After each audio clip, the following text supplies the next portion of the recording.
what happens when you exercise and you're doing high intensity? Your cells screaming out for fuel. So what happens is extra insulin receptor sites develop on the membrane around the cell so that it can take more glucose in. That's quite incredible, isn't it? Now, before someone develops diabetes, they usually start with insulin resistance. You've heard of insulin resistance. What happens with insulin resistance? The person's, say, on a high carbohydrate diet, a lot of wheat, blood glucose levels are going high. Pancreas gets screamed at. You see, high glucose demands high insulin. So when blood glucose levels are high, the pancreas is getting screamed at, quick, insulin, more insulin. So it releases a lot of insulin, too much insulin actually. So what happens now? It goes too low. So down there, the brain says to the pancreas, stop the insulin, release the glucagon. But what does the person also do down there? Has a candy, has a Coke, has a coffee with 3 teaspoons of sugar. What does that do? Whoa, up it goes again. Now too high. Stop the glucagon, release the insulin. Oh no, stop the... Can you see what's happening? The pancreas is just wearing out. I'm against child abuse, I'm against animal abuse, and I'm against pancreatic abuse. But many, that'd be like someone kicking their dog, not realising it's hurting the dog. But it's actually not that clear because we can't even see the pancreas. We don't know what's going on in there. And so many people don't realise, like this lady that started crying, she didn't know that they changed the wheat. She didn't know that it created that starch structure that gets it up even higher. One lady said, but we were always told whole wheat bread's really good bread. Can you get bread or can you eat bread? You can. You can. From the ancient grains. I'm going to give you a website. And this young man, it's his own business, www.simpleneeds. And he uses the ancient grains. He's in North Carolina. And he will shop or ship anywhere. And that is excellent bread. It's probably more expensive than other bread you've bought. But one slice of that bread is usually equal in nutritive value to a whole loaf of other breads. You can get wheat that has not been hybridised. There's your spelt and your kamut and your Enkenhorns. There are grains. They're called ancient grains. When my son was, I think he was 14, he got a job.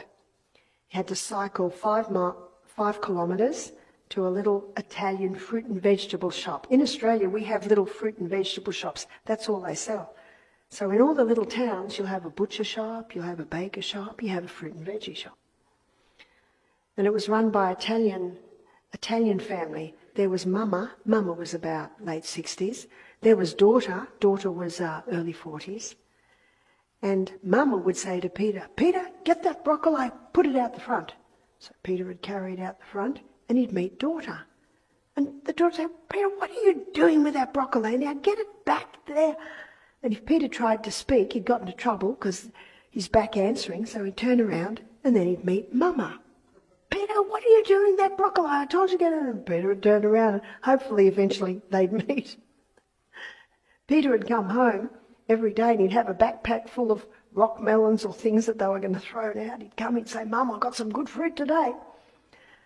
After about 2 weeks, he said, Mum, can I get another job? It wasn't the 5 kilometres cycling. It wasn't the backpack full of goodies. It was these women. And isn't that what people are doing to their pancreas? Get it up. No, get it down. No, get it up. No, it just wears them out. And that's when insulin resistance happens. Insulin resistance is when so much glucose is coming in that these insulin receptor sites basically say, I'm sick of the sight of you. I don't want to even see you anymore. So what happens is the blood glucose levels remain high because it can't get into the cell because of insulin resistance, and the brain sees all the glucose in the blood and starts screaming at the pancreas, more insulin, more. Can you see what's happening? And the insulin just can't do it anymore. So it stops. Sometimes something can damage the beta cells in the pancreas, like Dan, when he had the strong course of antibiotics, it had damaged the pancreatic cells. So let me finish the story of Dan. So by the end of the 3rd week, Dan's insulin has gone from 90 units a day down to 10 units a day. Type 1 diabetic, 3 weeks. Why was he getting blood sugar level lows in the middle of the night? He was on too much insulin. I always leave it with the person because they take their blood sugar and adjust it accordingly. What had his specialist told him? His pancreas was dead. Well, the fact that he kept getting blood sugar level lows meant that his pancreas was starting to work, and now he's on too much insulin. So he backed off, until after 3 weeks he was only taking 10 units a day. That's quite incredible. He was diligent. He didn't want to even eat fruit. He said, I want to conquer this thing. He's only 19. He went home a very happy young man. But I want to tell you about Bobby. Bobby's story is remarkable. He's also a type 1 diabetic. And he came to the retreat when we were in Alabama. And he came, it was probably 5 years ago now. And he came, he's 62. They wheeled him in a wheelchair. They'd recently taken the lymph nodes out of his groin to try and determine why he had diabetes. I don't quite understand that. But when he flew to us from Florida, being up in the plane, his legs had swollen because his lymph nodes were gone. That's why he was in a wheelchair. He's not usually in a wheelchair. He said, the doctors have told me last month they can do no more for me. He was on medication. He was on 90 units of insulin a day. That's short and long acting. He was on blood pressure, blood cholesterol, blood thinning.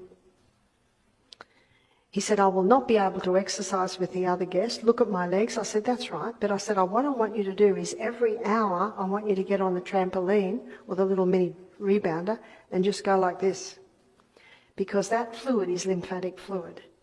And when you are on the rebound, it directly stimulates your lymphatic system. I said, every hour, just one minute like that. That's all you need to do. And I want you to walk barefoot on the grass to massage those feet. I said, I don't want you to go on the walks with the other guests, the legs. Within 24 hours, the legs had come down by half. He did the 2 days on juicing. Blood glucose levels were starting to come down. At the end of 2 weeks, now he was diligent in this to the point where he'd sit next to me and say, am I right? Have I got the right amount of fruit on this plate? He said to me, anything you tell me to do, I will do. So at the end of 2 weeks, he was down to 10 units of insulin a day. That's from 90 units of insulin, type 1 diabetic, implementing this. He emailed me 3 months later, off all medication. Everything.